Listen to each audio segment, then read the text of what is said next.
Okay, welcome back to our next episode. Good little exciting one, I think. We've had him on already before, but we're actually going to see him play a lot more shots today. And we're going to speak to him about his career to date. Really want to focus on Stan's career, his playing, his performance-wise today. And here he is, young Stan Moody. So, Stan, you're doing great on the tour and everything at the moment. But before we talk about that, can we just go back a little bit? I'm going to cut a little bit to the chase. I don't know how many times I've heard you interviewed, and it was all started with you went on holiday, you played pool. I think most people know that. That's how we got you into the game and all that. But just out of interest, how old were you at that point? I was 9 at that point. I'd just gone 9. We're in the November after September. I turned 9. So yeah. Right, and then when you got back home, Yeah. you got straight on a snooker table. Yeah. So what I want to know was what happened when you started.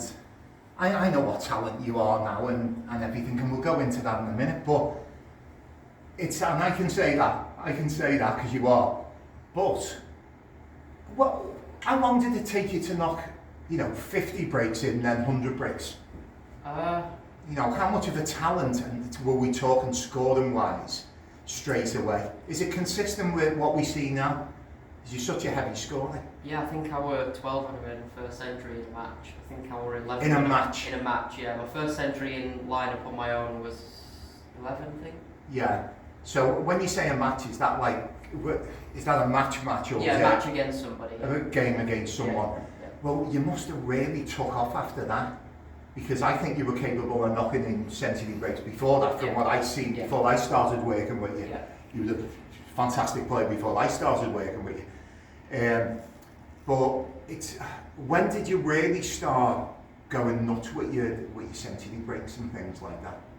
How old were you then? Probably 14, 15, that's when I started playing to a lot better standard and doing it more consistently. Playing against the better players and doing it there. Right. Yeah. I think one of the things that you had in your favour was if you could do it in practice, that would relay into your matches from what I see as well. So you were sort of keeping the same standard up. Yeah. You get a lot of players, don't you? The game's hard. They've had loads of 100 breaks, but they've never had one in a match or something like that. It's common, isn't it? But so you went again. This is pre you and I. We've been working together 3 years now. It's over 3 years. You won an English title.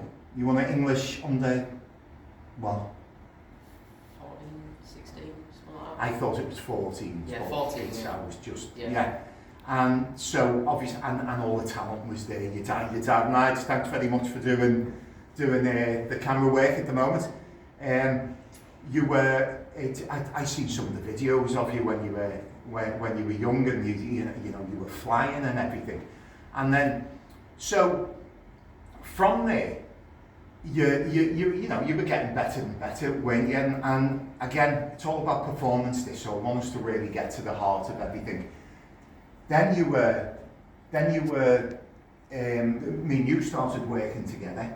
I think, and since then everything's gone pretty well, hasn't it? You've won, I think, another 3 English titles. Is that right? Yeah. 3. I've been losing count because you won 2 in the same year, didn't you? And something that young Sean Maddox done the year before, very rare. I don't think it had been done since Judd, about 20 years previous or something. So the 2 of them have done marvellous doing that.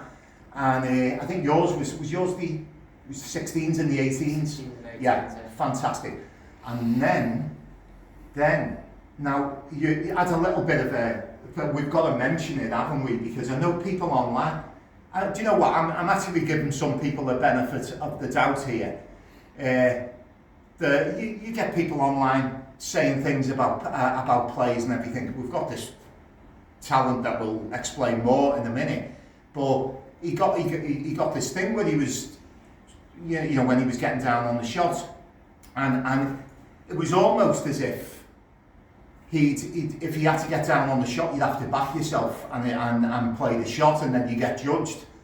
But what I do know is that before we've started working together, there was a lot of people, there might have been a lot of goodwill involved and excitement involved, but sometimes adults can be a little bit irresponsible, even if they're not intending to. And I was hearing before I started working with Stan, how many world titles he was going to win, and this, that and the other and everything in this ruthless game. It's, you know, how well has Stephen Hendry and Ronnie O'Sullivan done to win 7? To win 7 now, I think you'd almost have to be superhuman, no matter who you are. And so for anyone to be saying things like that about the likes of Stan at such a early age, it puts pressure on them. I remember when I was a young player myself, and I was happily going along, getting better, and people started coming up to me.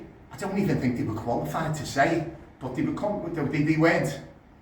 And people were coming up to me saying, you're better than Paddock at his age. When I was a young lad, John Paddock, who ended up winning a world title, and because he was from Liverpool, that was it was a big deal to me, and things. But it put pressure on me, and it took me about 3 years to shake that off, and all it was background noise. Now, so I think Stan took some of that on himself a little bit, and a little bit too much pressure on very young shoulders. No matter how much talent you've got, everyone's got the breaking point. And he got to a point where it was almost, as I say, you know, if I get down to my shot, I've got to play it and then I get judged. Noel Flannery, who came in and worked with us at one time, very good mental coach, Noel worded it as, you know, a fear of the future. But again, it's all being built up with all this expectation and things. He's shedding that now. He really is. He's done fantastic to work through that. And you get some shots, some big shots, where it still comes in a little bit. He's 18, it's coming on more and more. But so that I just thought I'd get that one out of the way, because it's there, you know, it was there, and it actually becomes part of you. Yeah. It's part of your history, your story. You know, if you're ever going to write a book in the future, it makes it more, you know, there's a chapter on that makes the whole thing, journey, more interesting again. And you've already showed out to me, you've showed a strength that I have never seen in you before. So you learn more about yourself anyway, don't you, with things like that, and you come out better for it. But so anyway, what I'd like to do, I'd like you to start hitting some balls as I'm speaking to you. I'm going to be putting it off, but you know, we'll go for that, because I want everyone seeing Stan Curry.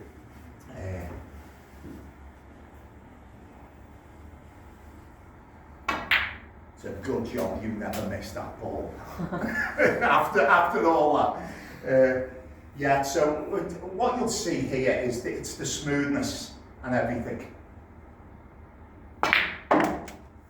And you know, he's working on being effortless and a cut above, really a cut above. You know, you want to break out of certain areas in the game and be, you know, I tend to sort of have the attitude of, you know, stand up, stand out, and be different if the player's got it in them.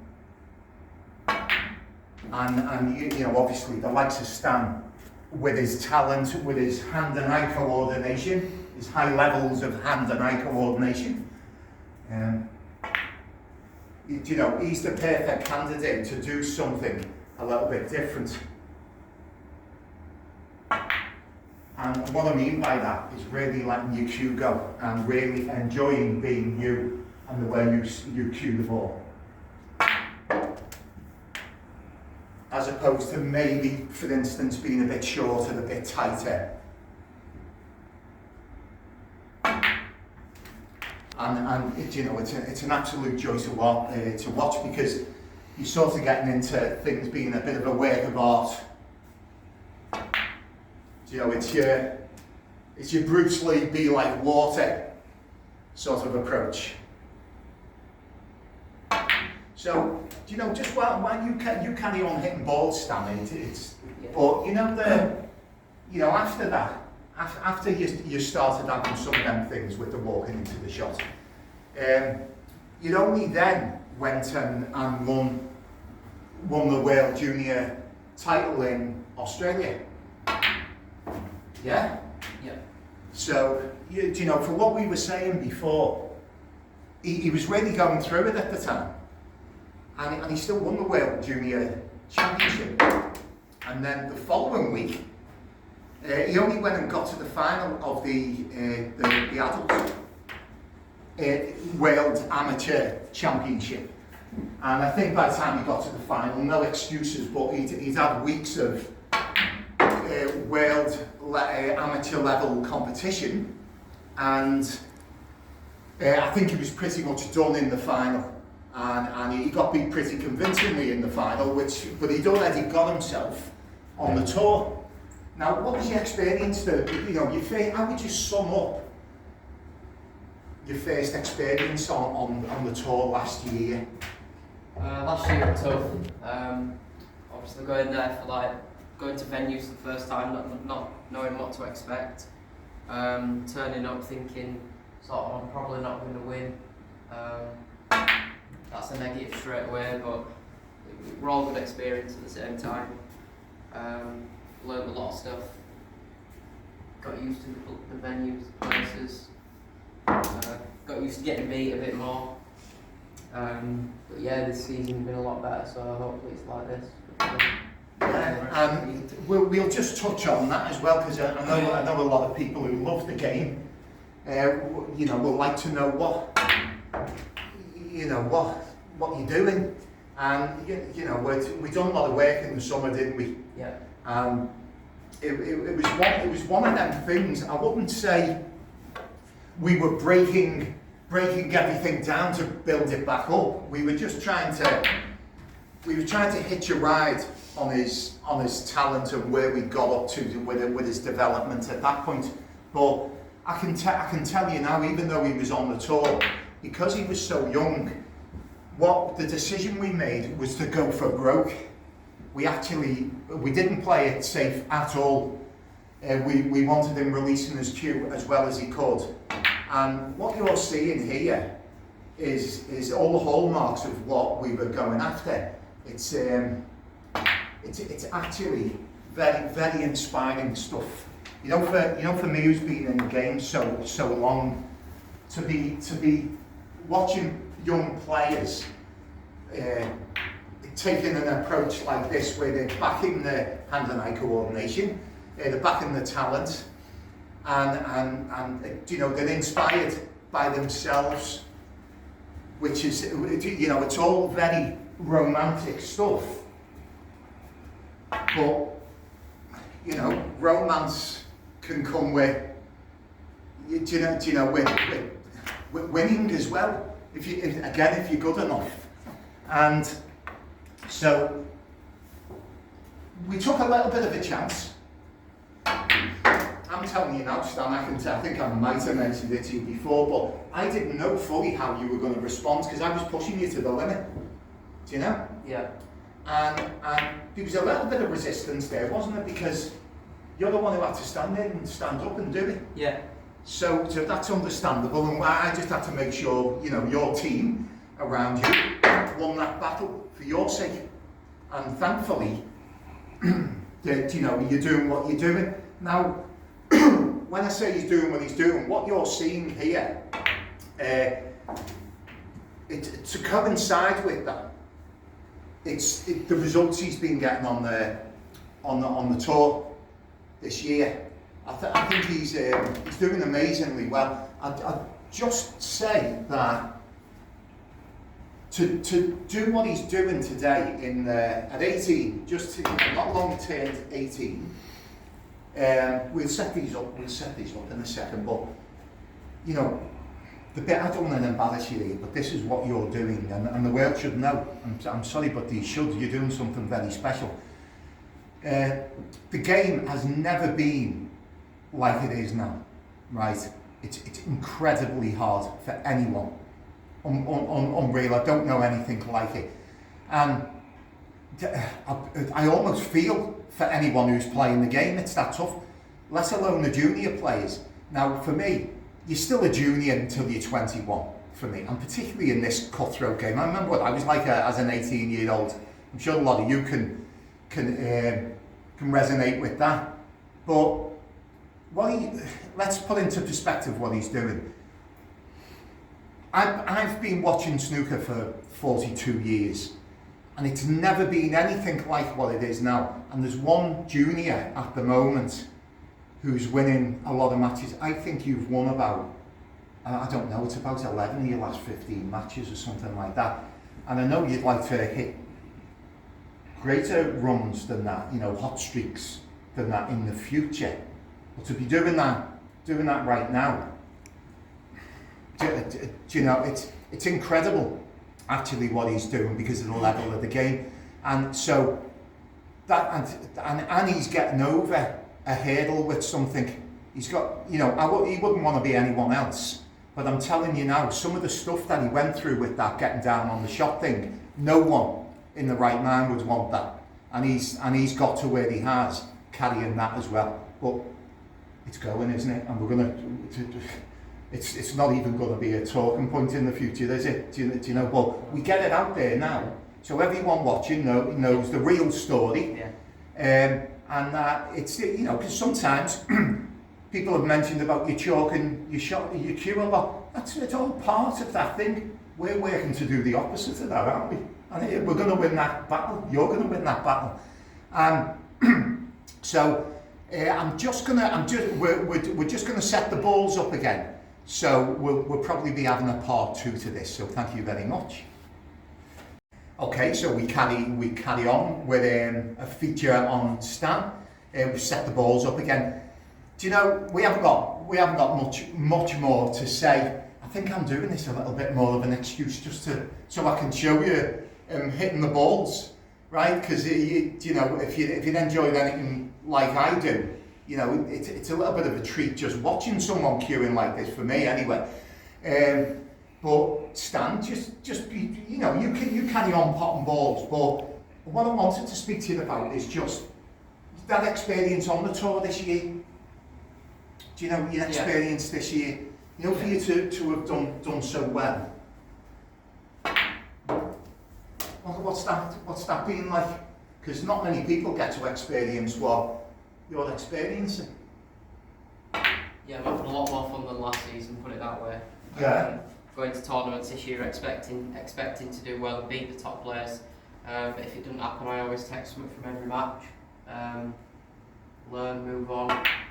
And just have some fun at the same time. So you've got to enjoy what you're doing, especially when it's your job and you're doing it every day. But yeah, I'm loving how I'm playing at the minute. Yeah, I'm having fun, so that's always good. Yeah, sounds good to me.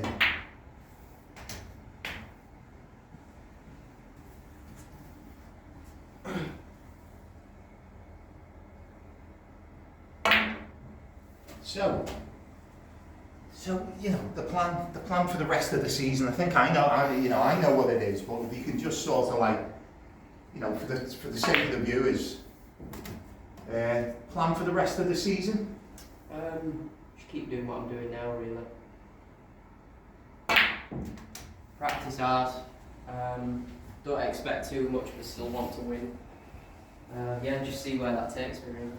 Yeah, I think it's that sort of just continue to stay in the moment, isn't it?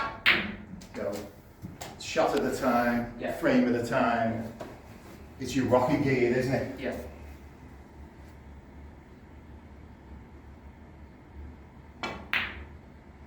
You know, all I can say, again, I don't want to embarrass you, but all I can say is that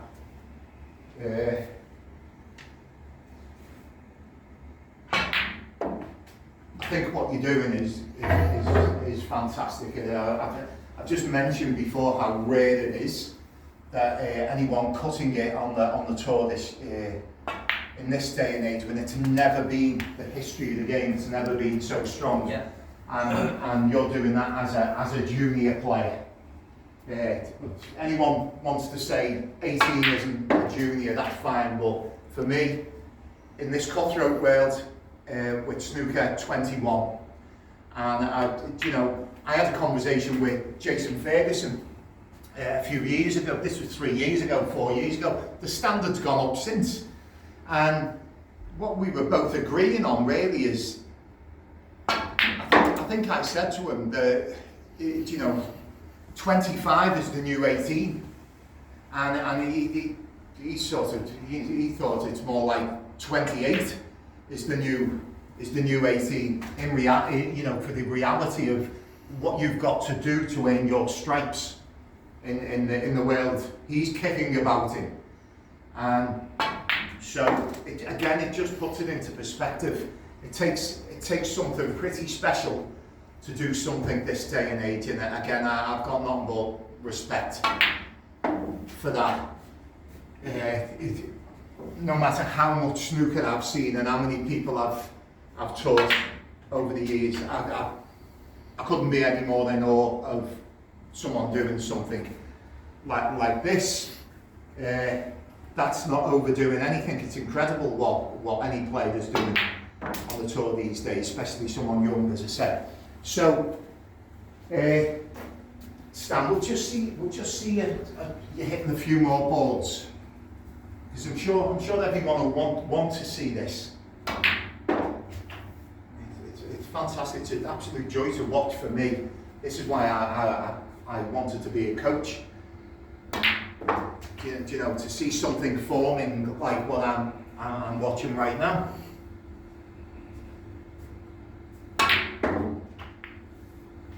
Cue ball.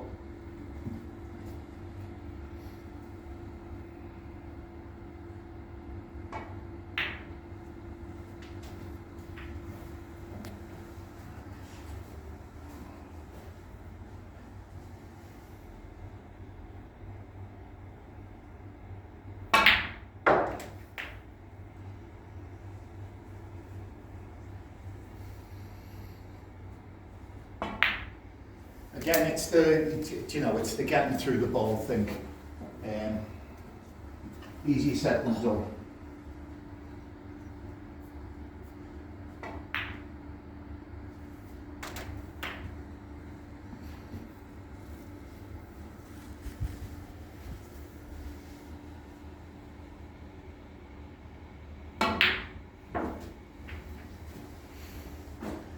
Might as well see this out.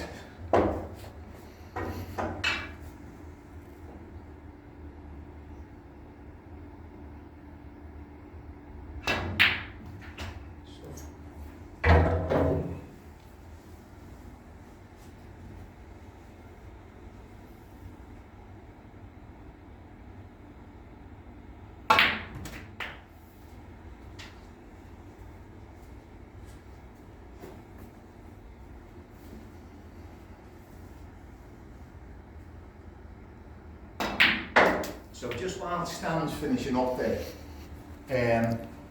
we're gonna continue on with our session today. He's actually come for this training session today. We just thought we'd do this good opportunity to do it while he was here. He's going to be just out of interest. A few little things that we're going to be working on, nothing made yet. We're going to be going for it in the summer again, like we did last summer, and try and push things on even more. We'll be doing that today, just not to the same extent. But it's all very exciting, and it must be great being him. Enjoying hitting the balls like that. And I'm just glad he feels like that, like he doesn't want to be anyone else. It's nice to be yourself, and I think that's priceless. And so, Stan, if you just want to finish up, don't you dare miss this last ball for two. This pocket. Oh, okay. You better get it. You better. Bad let down, you. Sorry. You had to spoil it right at the end, didn't you? I know. So before we finish, I've got one more question for you. Are you going to stop pinching me bum when we hug? No. Okay. Right, it was worth a try. Thanks for tuning in, Stan. Nice one. Good stuff. Thanks, I won't hug you on camera. I'm not having you pinching me bum on camera. I hope you enjoyed that. It was just nice to see something close up and get to know Stan a little bit more like I know him. He's an absolutely fantastic kid.